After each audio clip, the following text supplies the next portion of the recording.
ക്ലാസ്സിലെ എൻ്റെ അനുജത്തിമാർക്കും ടീച്ചേഴ്സിനും മാനേജ്മെൻറ്റിനും നമസ്കാരം. എന്താ പറയുക, അത് ഇച്ചിരി ബ്ലാങ്കായി പോയിട്ടോ. യൂഷ്വലി ഇങ്ങനെ ഞാൻ ഇത്തരം പരിപാടികൾ മാക്സിമം അവോയ്ഡ് ചെയ്യാൻ ശ്രമിക്കുന്ന ഒരാളാണ്. കാരണം ഇങ്ങനെ ഒരു സ്റ്റേജിൽ നിന്ന് സംസാരിച്ചോ അല്ലെങ്കിൽ അങ്ങനെ ഭയങ്കര സ്പീച്ച് നടത്തിയൊരു ശീലമൊന്നും ഇല്ലാത്ത ഒരാളാണ്. പക്ഷെ എനിക്കിവിടെ പറയാൻ തോന്നിയൊരു കാര്യം ഞാനിങ്ങനെ പറയാണ്. അതായത് ഞാൻ ആദ്യത്തെ സിനിമ ചെയ്യുന്നതിന് മുമ്പേ അതിൻ്റെ ആദ്യത്തെ ഒരു ഓഡീഷൻ സമയത്ത് എനിക്കൊരു കാലിലൊരു ആക്സിഡൻ്റ് ആയിട്ടൊരു സർജറി കഴിഞ്ഞ് കിടക്കുകയായിരുന്നു. അപ്പോൾ ഈ ഒരു 40-45 ദിവസത്തോളം ബെഡ് റെസ്റ്റ് ആണ്, പ്രത്യേകിച്ചൊന്നും ചെയ്യാനില്ല. അപ്പോൾ ഞാൻ മാക്സിമം ടി വി കണ്ട് നോക്കി, ടി വി കണ്ട് ബോറടിച്ച് പല പുസ്തകങ്ങളിലേക്ക് മാറി. അങ്ങനെ പുസ്തകം വായിച്ചു തുടങ്ങിയപ്പോൾ ഞാൻ ആ സമയത്ത് വായിച്ചൊരു പുസ്തകമാണ് ദ ആൽക്കമിസ്റ്റ് എന്ന് പറഞ്ഞൊരു പുസ്തകം.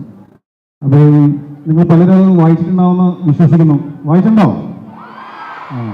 ഈ ആൽക്കമിസ്റ്റ് എന്ന് പറഞ്ഞ പുസ്തകം എന്നെ സത്യം പറഞ്ഞാൽ ഭയങ്കരമായിട്ട് സ്വാധീനിച്ചു ആ ഒരു ഓഡീഷൻ്റെ സമയത്ത്. അതായത് ഓഡീഷന് പോകണോ, പോയാൽ എനിക്ക് കിട്ടുമോ, കാരണം എനിക്കങ്ങനെ ഒരു സിനിമ ആരും പരിചയക്കാരൊന്നും ഇല്ല, അപ്പോൾ പോകേണ്ട ആവശ്യമുണ്ടോ എന്നൊക്കെ ഒരു സെൽഫ് ഡൗട്ട് തോന്നിയ സമയത്ത് എനിക്ക് ധൈര്യം തന്നത് ആ പുസ്തകമാണ്. ഞാനങ്ങനെ രണ്ടും കൽപ്പിച്ച് ഈ ഓഡീഷന് പോയി വളരെ ധൈര്യത്തോടു കൂടി ഇതിന് പങ്കെടുത്തു. വളരെ കോൺഫിഡൻ്റ് ആയിട്ട് ഞാൻ ആദ്യമായിട്ട് വിനീതനൊക്കെ കാണുന്നത് അവിടെ വെച്ചിട്ടാണ്, ക്യാമറ ഫേസ് ചെയ്യുന്ന ആദ്യമായിട്ട് അവിടെ വെച്ചാണ്. കുറേ ലൈറ്റും കുറേ ആൾക്കാർ, കുറേ സിനിമാക്കാരൊക്കെ ഉണ്ട്. പക്ഷെ ഞാൻ എന്തോ ചെയ്തു, അതിൽ എന്നെ സെലക്ട് ചെയ്തതിൻ്റെ ഭാഗമായി ആ സിനിമ എനിക്ക് ലഭിച്ചു. ആ സിനിമ ലഭിച്ചതിൻ്റെ ഭാഗമായി എനിക്ക് ഇന്ന് ഇവിടെ നിൽക്കാൻ സാധിക്കുകയാണ്. അപ്പോൾ ഞാൻ പറഞ്ഞു വരുന്നത് ഇതാണ്. ഞാൻ തിരിച്ച് വീട്ടിൽ ചെന്നപ്പോൾ ഞാൻ ആലോചിച്ചു, ഇത്രയും സ്റ്റേജിൽ കയറാൻ പേടിയുള്ള ഞാൻ എന്തുകൊണ്ടാണ് ഇങ്ങനൊരു ഓഡീഷന് പോകാൻ തീരുമാനമെടുത്തത്. അപ്പോൾ എനിക്ക് തോന്നുന്നു ആ പുസ്തകത്തിൽ പറയുന്നൊരു കാര്യമുണ്ട്. ആ പുസ്തകത്തിലെ ക്യാരക്ടർ ഒരു ജോലി പോവാണ്, ഒരു യാത്ര പോവാണ്. അപ്പോൾ ഈ യാത്ര എവിടെ എത്തും എന്നുള്ളത് ക്യാരക്ടറിന് അറിയില്ല. പക്ഷെ യാത്ര ചെയ്യാൻ തീരുമാനിച്ചിടത്താണ് ആ ക്യാരക്ടറിന്റെ ലൈഫ് മാറുന്നത്. അപ്പോൾ നമ്മൾ ഇപ്പോൾ ഇനോഗ്രേഷൻ കഴിഞ്ഞു, ഇനോഗ്രേഷനിൽ ജയിച്ച പലരും അവിടെ നിൽപ്പുണ്ട്, ജയിക്കാത്ത പലരും ഉണ്ട്. പക്ഷെ participation is the biggest art എന്നുള്ളത് നിങ്ങൾ മനസ്സിലാക്കണം. ഞാൻ അന്ന് പാർട്ടിസിപ്പേറ്റ് ചെയ്യാൻ ഞാൻ തീരുമാനിച്ചത് കൊണ്ടാണ് ഇവിടെ നിൽക്കുന്നത്. ഇത്രയും വീഡിയോസ് എനിക്ക് കാണാൻ പറ്റുന്നത്, ഈ ട്രിബ്യൂട്ട് എനിക്ക് കാണാൻ പറ്റുന്നത്, നിങ്ങളുടെ സ്നേഹം എനിക്ക് ലഭിക്കുന്നത്, എൻ്റെ പുതിയ സിനിമ യൂണിറ്റിന്റെ ഭാഗമായി വരാൻ പറ്റുന്നതെല്ലാം അന്ന് ഒരു ദിവസം ഞാൻ എടുത്ത ഡിസിഷനാണ് ടു പാർട്ടിസിപ്പേറ്റ്. അപ്പോൾ നിങ്ങളുടെ ലൈഫിൽ പല സിറ്റുവേഷൻസ് വരും, പല സെൽഫ് ഡൗട്ട്സ് വരും. നമുക്കൊരു ഫിയർ ഓഫ് ഫെയിലിയർ ഒക്കെ ഉണ്ടോ, ഞാൻ പങ്കെടുത്താൽ ഇത് എന്നെ കളിയാക്കോ, എന്നെ എല്ലാവരും കൂടി ട്രോളോ, ഇങ്ങനെ പല സെൽഫ് ഡൗട്ട് വരുമ്പോൾ നിങ്ങൾ എടുക്കേണ്ട ഒറ്റ തീരുമാനമുള്ളൂ, പാർട്ടിസിപ്പേറ്റ്.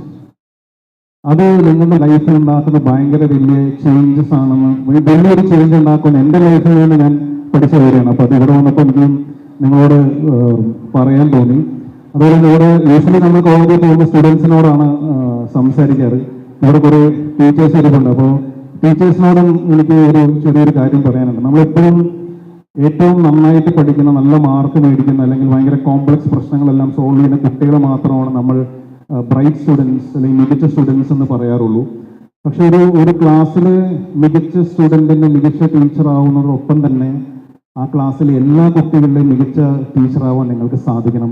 കാരണം ഇതേപോലെ ഈ ഉള്ളിൽ ഭയമുള്ള, ഫിയറുള്ള, മുമ്പോട്ട് വരാൻ മടിക്കുന്ന കുറേ ആൾക്കാർ ഇതിൻ്റെ അകത്തുണ്ടാവും. പലരും ഈ പേടിയൊന്നുമില്ലാതെ മുമ്പോട്ട് വരുന്നവരുണ്ടാവും. പക്ഷെ എനിക്കൊരു ഭൂരിപക്ഷം ആൾക്കാരും അങ്ങനെ അത്രയും ധൈര്യമില്ലാത്തവരാണ്. അവർക്കൊരു സപ്പോർട്ടും ഒരു മോട്ടിവേഷനും കൊടുക്കാൻ ടീച്ചേഴ്സിനും സാധിക്കണം. കാരണം ഞാൻ മുമ്പും കോളേജിൽ പോകുമ്പോൾ എപ്പോഴും പറയാറുള്ള കാര്യമാണ്, ഒരു വ്യക്തിയുടെ ലൈഫിൽ ഏറ്റവും മികച്ച മൊമെന്റ്സ് എന്ന് പറയുന്നത് അവരുടെ കോളേജ് ലൈഫാണ്. ഇത് ഭയങ്കര ബ്യൂട്ടിഫുൾ കാലഘട്ടത്തിലൂടെയാണ് നിങ്ങൾ പോയിക്കൊണ്ടിരിക്കുന്നത്.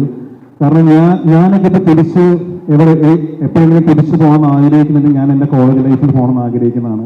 ഞാൻ മാത്രമല്ല, ഞാൻ സംസാരിക്കുന്ന എൻ്റെ കൂടെയുള്ള പല കൂട്ടുകാരും ആഗ്രഹിക്കുന്നതാണ്. ഒരിക്കലും തിരിച്ചു കിട്ടാത്ത ഒരു സമയമാണ് ഈ കോളേജ് ലൈഫ്.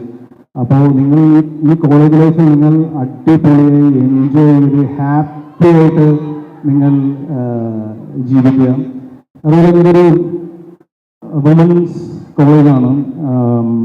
അപ്പം ഞാൻ മനസ്സിലാക്കിയിട്ടുള്ള ഒരു കാര്യമാണ്, എപ്പോഴും അറിഞ്ഞോ അറിയാതെയോ ഭയങ്കര റെസ്ട്രിക്ഷൻസ് ഫേസ് ചെയ്യുന്നവരാണ് നിങ്ങൾ.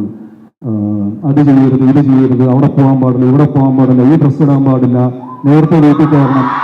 ഇങ്ങനെ അറിഞ്ഞോ അറിയാതെ നമ്മുടെ വീടുകളിൽ നിന്നും കോളേജുകളിൽ നിന്നും നമ്മൾ താമസിക്കുന്ന ഹോസ്റ്റൽ വാർഡൻ അങ്ങനെ പലരിൽ നിന്നും നമുക്കൊരു എപ്പോഴും ഒരു റെസ്ട്രിക്ഷൻസ് ഫേസ് ചെയ്യാറുണ്ട്. അപ്പൊക്കെ നിങ്ങൾക്ക് തോന്നാം ഇത് എന്നെ കൊണ്ട് പറ്റുന്നതാണോ, ഞാൻ എപ്പോഴും എൻ്റെ അടുത്ത് എല്ലാവരും എങ്ങനെയാണല്ലോ സംസാരിക്കുന്നതെന്ന് തോന്നാം.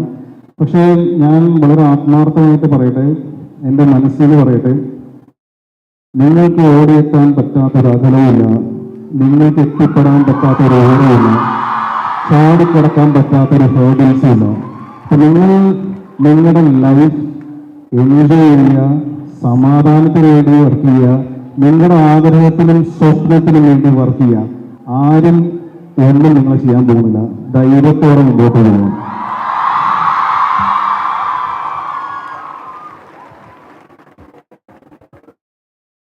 അത്രയാണ് പറയാനുള്ളത്. നിങ്ങളുടെ കോളേജ് ജീവിതം അടിപൊളിയാവട്ടെ, ബ്യൂട്ടിഫുൾ മൊമെന്റ്സ് ഉണ്ടാവട്ടെ, നല്ല സുഹൃത്തുക്കൾ ഉണ്ടാവട്ടെ. ഇതേപോലെയുള്ള യൂണിയൻ ഇനാഗുറേഷനും ആർട്സ് ക്ലബ് ഇനാഗുറേഷനൊക്കെ മാക്സിമം എൻജോയ് ചെയ്യുക, പാർട്ടിസിപ്പേറ്റ് ചെയ്യുക, ലൈഫ് അടിച്ച് പൊളിച്ച് ജീവിക്കുക. Thank U.